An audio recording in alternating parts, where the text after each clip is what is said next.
I'm Dr. Shaw. I'm going to talk about today the 10 most common mistakes, and the topic for today's auto injury mistake that people make is that when they have their injury and the ambulance shows up at the site of the injury, they choose not to take the ambulance to the hospital. Now, some people do this; they don't want to take the expense. Some will say, "Well, I don't feel so bad right now." And the truth is, you might not feel that bad right now. You'll probably feel really bad a half an hour from now, or a couple of hours from now, and certainly by the next morning. There's a number of reasons why people choose not to take the ambulance to the hospital. I can tell you that it's a very important thing to do for a number of reasons. From a clinical perspective, there are injuries which oftentimes go undiagnosed or unrealized right away. You can have a slow leak brain injury, which is like an aneurysm type of injury, where your brain has a slow blood vessel leaking in there, and 3 days later you die. You can have minor and undetected injuries, which you don't appreciate right away.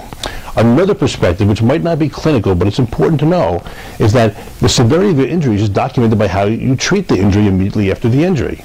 By going to the hospital, by going to the emergency room, you have an immediate documentation of what was happening at the time.